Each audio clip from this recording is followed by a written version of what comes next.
මේෂ රාශි හිමියාගේ ලග්නාධිපතිය කුජ. ඔහු කාටවත් යටහත් පහත් වෙන්න කැමති නැහැ. මේෂ රාශි හිමියා තමන්ගේ ගන්න තීරණ හිටි හැටි වෙනස් කරනවා. මේෂ ලග්නකාරයාගේ බ්‍රහස්පති ලග්නිය නම් බොහොම හොඳයි. ඒ නිසා මේ දෙදෙනා ඉතා හොඳින් ඉන්න තරමටම ඔහු දූරදර්ශී කෙනෙක් වෙනවා, උගත් කෙනෙක් වෙනවා, උසස් අධ්‍යාපනයක් ලැබෙන කෙනෙක් වෙනවා. අපි මේ අෂ්ටාංගික විශේෂයෙන් බලාපොරොත්තු වෙනවා ජ්‍යොතිෂය සම්බන්ධ වන්නා වූ ප්‍රධාන කාරණා කිහිපයක් ගැන ප්‍රකාශ කරන්න. විශේෂයෙන්ම අපි දන්නවා ජ්‍යොතිෂයේදී ලග්න 12ක් තියෙනවා, රාශි 12ක් තියෙනවා. මේ රාශි හඳුන්වන්නේ මේෂ, වෘෂභ, මිථුන, කටක, සිංහ, කන්‍යා, තුලා, වෘශ්චික, ධනු, මකර, කුම්භ, මීන ආදී වශයෙන්. මේ රාශි වලින් පෙන්වන්නේ කිසියම් සංකේතයක්. ඒ සංකේතයේ තුල ඉතා විශාල බැරෑරුම් කරුණු රාශියක් නියෝජනය වෙනවා. ඉතින් මෙහිදී අපි බලනවා මේෂ රාශිය. මේෂ රාශිය කියන්නේ සංකේතයක් වශයෙන් දක්වන්නේ එළුව. මේ මේෂ රාශියේහි වර්ගීකරණ යටතේ නොයෙක් බෙදීම් තියෙනවා. අපි දන්නවා රාශිවලදී චර, තිර, උභය කියලා. චර, තිර, උභය. ඒකට අපි කියන්නේ movable sign, fixed sign, එහෙම නැත්නම් dual sign. එහෙම තමයි පෙන්නන්නේ. එතකොට මේෂ රාශිය චර රාශියක්. මේෂයේ චර රාශියක්. එතකොට ඊළඟට මේෂ රාශිය හඳුන්වනවා තවත් බෙදීමක් තියෙනවා ආපෝ, තේජෝ, වායෝ ආදී වශයෙන් රාශි වෙන් කරනවා. ඒ අනුව ගත්තම පස්සේ මේෂ රාශිය තේජෝ රාශියක්. තේජෝ. ඊළඟට මේෂ රාශිය අපි යම් ආකාරයෙන් වර්ග කිරීමේදී දක්වනවා ධාතු මූල ජීව. ධාතු මූල ජීව. මේෂ රාශිය ධාතු කියන පක්ෂයේ නියෝජන වෙන රාශියක්. ඒ නිසා ඒක ඒ විදිහෙන් නම් කරනවා. තව රාශි වෙන් කරනවා ක්‍රූර, සෞම්‍ය කියලා. ඒ අනුගතම් පස්සේ මේෂ රාශිය ක්‍රූර රාශියක්. ඊළඟට රාශි වෙන් කරනවා තවත් නොයෙක් ස්වභාවයන් යටතේ ඔජ යුග්ම. ඔජ යුග්ම කියන්නේ ඔජ කියන්නේ පුරුෂ, යුග්ම කියන්නේ ස්ත්‍රී. ඒ නිසා මේෂ රාශිය පුරුෂ රාශියක්. මේ විදිහට රාශි වෙන් කිරීම තුළින් අදහස් කරන්නේ ඒ රාශියේ ස්වභාවය පුජ්‍යලයාට ආරෝපණය වෙන හැටි. දැන් මේෂ රාශිය කිරීමේදී අපි කියනවානේ තේජෝ රාශියක්. එතකොට ඒ රාශි වෙන් කරනකොට ආපෝ, තේජෝ, වායු, පඨවි ආදී වශයෙන් වෙන් කිරීමේදී මේෂ රාශිය මේ කිසියම් විදිහක තේජෝ බව, බොහොම උදාරවත් බව, බොහොම අභිමානවත් බව පෙන්වන රාශියක් වශයෙන් කීතයි. මේෂ රාශිය හිමියා හැමතිස්සෙම බොහොම තමන් ප්‍රධානයේ, තමන් මූලිකයේ, තමන් නායකයාය, තමන් උදාරත්වයෙන් යුක්තයේ කියන ස්වභාවයේ හිතෙහි දරාගෙන සිටින කෙනෙක්. ඔහු කාටවත් යටහත් පහත් වෙන්න කැමති නැහැ. ඒ නිසා මේෂ රාශියේ තේජෝ ගුණය මේෂ රාශියට ආරෝපණය වෙලා. ඊළඟට මේෂ රාශිය චර රාශියක්. චර රාශියක් වීමේදී මේෂ රාශිය හිමියා හැමතිස්සෙම තමන්ගේ යම් අවතුම් පවතුම් ගුණාංග වෙනස් කරන කෙනෙක්. movable sign එක. ඒ නිසා මේෂ රාශිය හිමියා තමන්ගේ ගන්න තීරණ හිටි හැටි වෙනස් කරනවා. ඒ නිසා තමයි චර රාශියක් වෙන්නේ. ඊළඟට මේෂ රාශිය වීමේදී මේෂ රාශිය ක්‍රූර, සෞම්‍ය ආදී වශයෙන් බෙදීමේදී මේෂ රාශිය හිමියා තරමක් දැඩි ස්වභාවයෙන්, ක්‍රූර ස්වභාවයක්, පොඩක් අනම්‍යශීලී බව වගේම ශරපරස බවකුත් තියෙනවා මේෂ රාශිය හිමියාගේ. ඒ මොකද මේෂ රාශිය හිමියාගේ ලග්නාධිපතිය වෙන්නේ කුජ. කුජ කියන්නේ මුරණ්ඩු, දැඩි, හිතුවක්කාර, දඩබ්බර ග්‍රහයෙක් වශයෙන් තමයි සැලකන්නේ. එතකොට ඒක නිසා මේෂ රාශිය හිමියා අනම්‍යශීලී බවකින් යුක්ත, දඩබ්බර බවකින් යුක්ත, තරමක් දැඩි මධ්‍යහාරී පුජ්‍යලික බව ඒ තුලින් නියෝජනය වෙනවා. මේෂ රාශිය හිමියාගේ තවත් ගුණාංග නියෝජනය කිරීමේදී ඒ ලග්න හිමියාට හිමි ග්‍රහය ගැන බලන්න ඕනේ. මම ඉස්සරහ කිව්ව විදිහට මේෂ රාශිය හිමියාගේ ලග්නාධිපතිය කුජ. කුජ හඳුන්වන්නේ පොතේ දක්වන විදිහට ආයුධයක් අතින් ගත්ත, ජගදාවක් අතින් ගත්ත තරුණින්. එහෙමයි කුජ හඳුන්වන්නේ.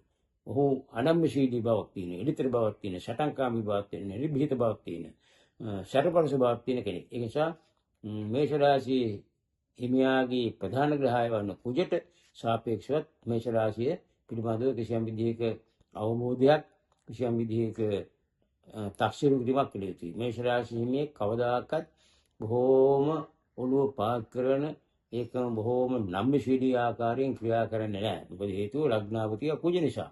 කුජ කියන්නේ කවුද? අමතිස්සේම ආයුධයක්. අද කාලේට අපිට ආයුධයක් කියලා හිතයි. නමුත් පොතේ තියෙන්නේ ජගදාවක් අතින් ගත්ත අයෝමේ පුරුෂයෙක්. එහෙමයි පොත්පත්වල දක්වලා තියෙන්නේ. ඒ නිසා කුජ ලග්නාවතිය වෙච්ච මේෂ ලග්න හිමියා අනම්‍යශීලී බවින් යුක්තයි, තේජෝ බලයෙන් යුක්තයි, නොනම්‍ය ස්වභාවයෙන් යුක්තයි, දැඩි ස්වභාවයෙන් යුක්තයි, කර්කශ ස්වභාවයෙන් යුක්තයි. මේව තමයි මේෂ ලග්න හිමියාගේ ස්වභාවයේ තියෙන අන්තර්ගතය.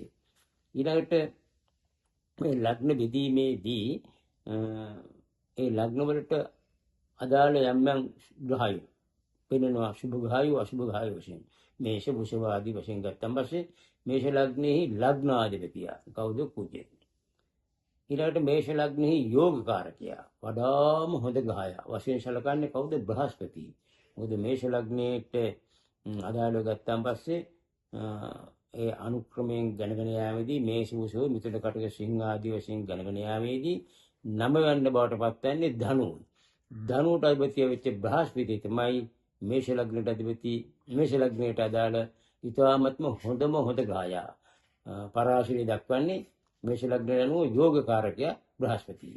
මේෂ ලග්න හිමියන්ගේ බ්‍රහස්පති බොහෝම හොඳට ඉන්නවා නම්, කේන්ද්‍රයේහි ප්‍රධාන කේන්ද්‍රස්ථානවල ඉන්නවා නම්, මේෂ ලග්න හිමියාගේ ප්‍රධාන ත්‍රිකෝණ ස්ථානවල 5 9 ඉන්නවා නම්, ඒ පුජ්‍යලයා බොහොම ඥානවන්ත, දූරදර්ශී, බුද්ධිමත්, අවබෝධ ඥානයෙන් යුක්ත, ඉතාමත් හොඳ ගුණාංගයන් යුක්ත, ජීවිතයේ සාධනීය පැත්තට බර කෙනෙක්. මොකද යෝගකාරකයා හොඳ ස්ථානක තිබීම.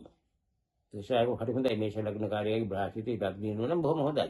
අර නම යන්නාවතිය වශයෙන්, ධර්මස්ථානාවතිය වශයෙන්, පුණ්‍යස්ථානාවතිය වශයෙන්, යෝගකාරකයේ වශයෙන් ලග්නයේ සිටි ප්‍රතිඵල ඔහුට මනෙන් ලබා දෙනවා. ඊටමත් ඔහු අර මං කිව්වට දරවුන්ගේ මුරණ්ඩුයි කියලා ඒ ගතිය පෙන්වන්නේ නැහැ. අර බ්‍රහස්පතිගේ බලය නිසා සෞම්‍යශීලී, බුද්ධිමත්, ඥානවන්ත කෙනෙක් බවට පත් වෙන්න පුළුවන්.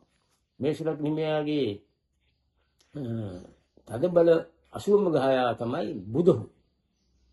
බුධ මේෂ ලග්න හිමියාට ඉතාමත් තද බල අසුභ විපාක දෙන ග්‍රහයි. හේතු දෙකක් තියෙනවා.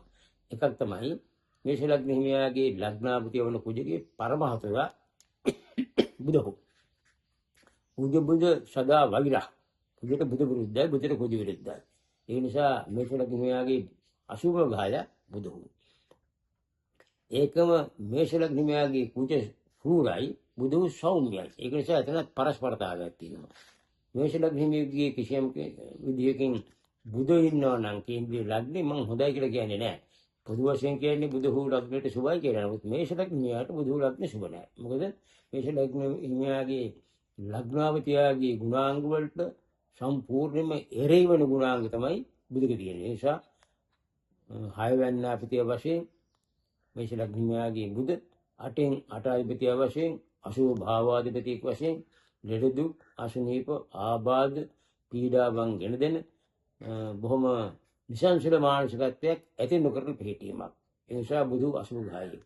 මේෂ ලග්න හිමියාට සිකුරු මාරකයි. මොකද දෙවැන්න සහ හත්වැන්න අධිපතිය. ඒ නිසා සිකුරු හොඳට හිටියොත් හොඳයි, නරකට හිටියොත් නරකයි. එහෙම තමයි පිළිගන්න ඕනේ. මාර්ගය කියලා මැරෙනවම කියන නෙවෙයි. හොඳට හිටියොත් මාර්ග බලය ඇති කරනවා, නරකට හිටියොත් මාර්ග බලය ඇති කරනවා. ඊළඟට මේෂ ලග්න හිමියාට සෙනසුරු හඳුන්වන්නේ බාධක වශයෙන්. ඒ නිසා බාධක කියන එකෙන් අදහස් කරන්නේ නැහැ ඉතින් මුළු මේෂ ලග්න හිමියන්ට හැමෝටම අසුබයි කියලා. ඒ බාධක ග්‍රහය පීඩාකාරීව හිටියොත් තමයි බාධකත්වයේ ගෙඩ දෙන්නේ. එහෙම නැත්නම් මේෂ ලග්න හිමියාගේ සෙනසුරු 10 වෙනිදාපතිය නිසා 11 වෙනිදාපතිය නිසා හොඳට හිටියොත් ඔහුගේ වෘත්තීය කටයුතු දියුණු ඇති කරනවා. ආදායම් මාර්ගයේ කිසියම් විදිහක සැලකිය සාර්ථකත්වයක් ඇති කරනවා. මේෂ ලග්න හිමියාට රවි සුභයක් වශයෙන් සැලකනවා. රවි නෝ කවුද? සූර්යයා. මොකද පස්වැන්න අධිපතිය. පස්වැන්න කියන්නේ පෙරපෙන පූර්ව පුණ්‍ය ස්ථානය. ඒ නිසා මේෂ ලග්න හිමියාට සූර්යයා හැමතිස්සෙම නැත්නම් රවි හැමතිස්සෙම යහපතක්, සුභ සිද්ධියක්, අභිවෘද්ධියක් ඇති කිරීමේලා ප්‍රධානත්වයක් ගන්න ගායක. මේෂ ලග්න හිමියාගේ සඳු 4 වෙනිදා. සඳු හොඳට යහපත් සුභාකාරයෙන් එනවා නම් ගේදෙර ඉඩකඩම් යාන වාහන වතු පිටි වස්තු සම්පත් දීපල ඇති කරන අතර මවට සුවිශේෂ සුවපට ගෙන දෙන ගායෙක්. මොකද මාතෘ කාර්ය වශයෙන් චන්ද්‍රයා මාතෘ කාර්ය වශයෙන් සැලකන්නේ චන්ද්‍රයා මාතෘ ස්ථානයේ අධිපතියක් චන්ද්‍රයා. ඒ නිසා මේෂ ලග්න හිමියන්ගේ චන්ද්‍රයා බොහෝම හොඳට ඉන්නවා නම් ඊටමත් සුවයි. හැබැයි චන්ද්‍රයා නරකට ඉන්නවා නම් ඊටමත් අසුභ ප්‍රතිඵල. මානසික වශයෙන් තිබෙන සන්තුෂ්ටිය අහෝසි වීම, මානසික වශයෙන් තිබෙනා වූ ප්‍රබෝධයේ අහෝසි වීම, මානසික වශයෙන් තිබෙනා වූ කිසියම් ආකාරයක ස්ථාවරත්වයේ ගිලිහී යාම කියන අසුභ ප්‍රතිඵල ලබා දෙන්න පුළුවන් මේෂ ලග්න හිමියාගේ ඡන්දය පීඩාකාරී නම්. ඒ නිසා අපි හැමතිස්සෙම හිතා ගන්න ඕනේ මේ භාවාධිපතිය හොඳට හිටියොත් ඉතා හොඳයි, නරකට හිටියොත් ඉතාමත්ම නරකයි. මේ ආදි වශයෙන් අපි මේෂ ලග්න හිමියන්ගේ අපි ලග්නය අධිපතිය ගැන ප්‍රකාශ කළේ නැහැ. ලග්නාධිපතිය කෙනෙක් ගාය අඟහරු. මේ අඟහරු කේන්ද්‍රයේ ඉතාමත් බලවත් ඉන්න තරමටම මේෂ ලග්න හිමියා ඉතාමත් ප්‍රවඩයි. මේෂ ලග්න හිමියාගේ අඟහරු ලග්නේ ඉන්නවා නම් අපි කියන්නේ රුචක කියන යෝගිය. පංච මහා පුරුෂ යෝගුනේ එකක්. මේෂ ලග්න හිමියාගේ අඟහරු 10 වෙනවා අපි කියන්නේ ඒත් රුචක යෝගිය. ඉතාමත් ප්‍රබල, ඉතාමත් ජව සම්පන්න, ඉතාමත් ඉහළ මට්ටමේ නායකත්වයක් ලබන, ඉතාමත් උදාර ස්වභාවයක් දැකුමෙන් පවා පෙනෙන, තමන්ගේ පෙනුමෙන් පවා බොහොම උදාර ස්වභාවයක් පෙනෙන, සමහර විට ඔහු අන්‍යයන්ට බලය පෙනෙන නිලයක් දරන කෙනෙක් වෙන්න පුළුවන්. ආරක්ෂා සේවාවෙහි ඉහළම තනතුරු දරන්නේ. නැත්නම් අනිත් අය පාලනය කිරීමට හේතුකාරක වන නියෝගයන් දෙන්නේ. නියෝගයන් දෙන කෙනෙක්. ඒකම බොහෝ අය පාලනය කරන කෙනෙක් වෙන්න පුළුවන්. අඟහරු ලග්නාවතිය නෙමෙයි. කේන්ද්‍රයේ උච්ච වීම ගාවෙන්න තියෙනවා. රුචක යෝගයේ ලග්නයේ සිටීමෙන් ස්වක්ෂේත්‍ර වෙනවා. ඒත් රුචක යෝගයේ. ඒ නිසා මේෂ ලග්න හිමියාගේ මුළු හයිය, ශක්තිය, බලය ඔහු සමාජයේ ජීවත් වෙනවාය කියන தත්ත්වයේ ලෝකයේ පේන ආකාරයේ පේනන ගහ තමයි කවුද? කුජ. කුජ ඊටමත් බලවත් වීමෙන් මේෂ ලග්න හිමියා ප්‍රබල පුජ්‍යලි බවට පත්වීමේ අවකාශයක් තිබෙනවා. මේෂ ලග්න හිමියාගේ කුජ අබල දුබල නම්, පීඩාකාරී නම්, අසුබ නම්, අයහපත් නම් ඔහුට ලග්නාපතිය වශයෙන් දරා ගන්න තිබෙන ශක්තිය අඩුයි. ඒක නිසා ඔහුට සමාජයේහි කිසියම් විදිහක ඉහළ මට්ටමේ තැනක්, ප්‍රධානත්වයක්, නායකත්වයක් ලබා ගැනීමේ හැකියාව නැහැ. ඒ නිසා හැමතිස්සෙම ලග්නාපති කියන්නේ මුළු මහත් ජීවිතේ පාලන ග්‍රහය ඕනම ලග්නයක. ඒ නිසා මේෂ ලග්න හිමියාගේ ජීවිතේ පාලන ග්‍රහය වන්නේ කුජ නොත් අඟහරු. ඒ අඟහරු බලවත්ව සිටින තරමටම තමයි ඒ පුජ්‍යලයා බලවත් කැපී පෙනෙන පුජ්‍යලි බවට පත්වන්නේ. ඉතින් මේෂ ලග්න හිමියාගේ අධ්‍යාපනය වගේ දේවල් ගැන සැලකීමේදී රවි හොඳට ඉන්න ඕනේ, ගුරු හොඳට ඉන්න ඕනේ. රවි කියන්නේ තමන්ගේ පෙරපෙන වගේම උපන් කුසලතාවයේ නියෝජනය කරන ග්‍රහය. ගුරු කියන්නේ සංගමයෙන් යුක්ත, tempවත් බවින් යුක්ත, දූරදර්ශී බවින් යුක්ත, හොඳ අවතුම් පවතින යුක්ත ග්‍රහය මේෂ ලග්න හිමියාට. ඒ නිසා මේ දෙදෙනා ඉතා හොඳින් ඉන්න තරමටම ඔහු දූරදර්ශී කෙනෙක් වෙනවා, උගත් කෙනෙක් වෙනවා, උසස් අධ්‍යාපනයක් ලබන කෙනෙක් වෙනවා. ඒ නිසා මේෂ ලග්න හිමියාගේ උසස් අධ්‍යාපන මේ ක්ෂේත්‍රය තුළින් ජයග්‍රහණ, විජයග්‍රහණ ලබා ගැනීමට නම් කුජ ලග්නාපතිය වන අතරතුරදී රවි ගුරු යහපත් ලෙස සිටිනවා නම් ඒ තත්ත්වයේ බෙහෙම ඉදිරියට යෑමේ හැකියාවක් පවතිනවා. මේෂ ලග්න හිමියාගේ ධනය ගැන සැලකීමේදී ධනස්ථානාපතිය සිකුරු, අයස්ථානාපතිය සෙනසුරු. මේ සිකුරු සෙනසුරු ඉතාමත් හොඳින් ඉන්නවා නම් ඔහුට ධනෝපායන මාර්ග සාර්ථක වීම, උසස් ධනය තැන්පත් කර ගැනීමට හැකියවීම කියන යහපත් ප්‍රතිඵල ගෙන දෙන්න පුළුවන්. ඒකී භාරකාගතයේ තියෙන්නේ කාටද? සිකුරුට සහ සෙනසුරුට. මේෂ ලග්න හිමියාගේ බුදු හොඳට ඉන්න ඕනේ. හොඳට ඉන්නවා නම් බුද්ධිය, ඥානයේ, සහජ කුසලතාවය වගේ දේවල් වලට බුදුහුගේ කිසියම් සම්බන්ධතාවයක් තියෙනවා. මොකද මේෂ, වෘෂභ, මිථුන තුන් වෙනි අධිපතිය බුදුහු. සහජ කුසලතාවයේ ධාරණ ශක්තිය, මතක ශක්තිය, එතකොට පොත්පත් කීමට තිබෙන නැඹුරු බව, ශාස්ත්‍රීය අංශයේ තිබෙනා වූ නැඹුරු බව පෙන්වන්නේ බුදුගෙන්. බුද විරුද්ධ ගහය තමයි. නමුත් බුදු හොඳට හිටියොත් විරුද්ධත්වයෙන් තොරයි. බුදු කියන්නේ කුජට විරුද්ධයි, ලග්නාපතියට විරුද්ධයි, අටෙන් අටාවතිය, ආයාවතිය කියන කාරණා තිබුණා වුණත් ඒ බුදුහු බලවත් සිටීමෙන් ඒ කියන අයහපත් පැත්ත සම්පූර්ණයෙන් අකාමකා දාලා සූපැත්ත ඉස්මතු වෙනවා. ඒ නිසා බුදුහු බලවත් සිටින තරමට ඔහු සාහජ කුසලතාවයෙන් යුක්ත කෙනෙක් බවට පත් වෙන්න පුළුවන්. මෙහිදී අපි විශේෂයෙන් කියන්න ඕනේ බොහෝ අයට වර්ධන කාරණයක් තමයි කේන්ද්‍රයේහි 6යි 8යි 12යි දතියෝ ගැන සැලකනකොට මේෂ ලග්න හිමියාගේ 6 විදියා බුදුහු මේ බුදුහු 6 8 12 කියන ස්ථානයේ නම් ඉතාමත් හොඳයි. ඒක කියන්නේ විපරීත රාජයෝග වශයෙන් සඳහන් කරනවා 6 විදියා 6 8 12 කියන ස්ථානයේ නම් ඒක විපරීත රාජයෝගයක්. ඔහුට යහපතක් අභිවෘද්ධියක් ඇති කරනවා. හැබැයි මිතුන සහ කන්‍යාව කියන දෙක අධිපතිය බුදුහු. ඒ කියන්නේ 3 වෙන්නයි 6 වෙන්නයි අධිපතිය බුදුහු. මේ ග්‍රහයෝ මේ ග්‍රහයා කේන්ද්‍රයේ සුභ ස්ථානයේ ඉන්න තරමට හොඳ නැහැ. ඒකයි ජෝතිෂී නීතිය. හොඳ ස්ථානයේ ඉන්න තරමට හොඳ නැහැ. ලග්න හිටිය නම් හොඳ නැහැ. 7 හිටිය නම් හොඳ නැහැ. 4 හිටිය නම් හොඳ නැහැ. 10 හිටිය නම් හොඳ නැහැ. ඔය අසුභාවතිය සුභාව සිටීම අසුභයි. ඒකේ න්‍යායයි. ඊළඟට මේෂ ලග්නයාගේ අටාපිතිය වෙච්ච ග්‍රහය කුජ. කුජ 6 8 12 වගේ තැන ඉන්නවා නම් ඒකත් සරල කියන යෝගය. හරි හොඳයි. මේෂ ලග්නයාගේ 12 විතිය ගුරු. ගුරු නම් යන්නාපිය තමයි. ඒක නිසා යහපතක් ඇති කරනවා. නමුත් අර කේන්ද්‍රයේහි හර්ෂ සරල විමල කියන යෝග වලට සාපේක්ෂව සැලකීමේදී මේ ගුරු ඉන්නවනම් 8 12 6 එයට අපි හඳුන්වන්නේ විමල යෝගය. ඒක නිසා ඒකත් අනපේක්ෂිත ආකාරයෙන් තත්ත්වයේ ඉහළ යාම අභිවෘද්ධිය වගේ දේවල් ඇති කරන්න පුළුවන්. අපි ඒක කියන්නේ මොකද්ද?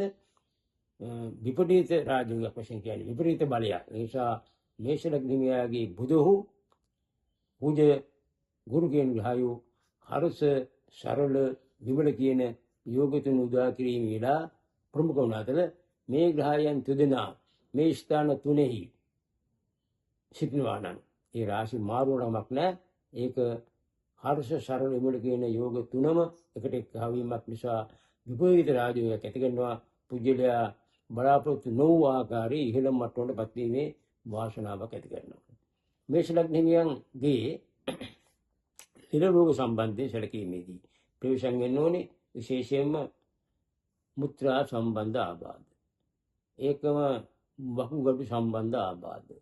ලේ දූෂ්‍ය වීමේ ආබාධ. සතුන් සර්පයෙන් ඇති කරන්නා වූ පීඩා වගේ දේවල් ගැන බෙහෙම ප්‍රවේශම් විය යුතුයි. ඒකම ලේ ගමනාගමනයේ සම්බන්ධ පීඩා ගැන ප්‍රවේශම් විය යුතුයි.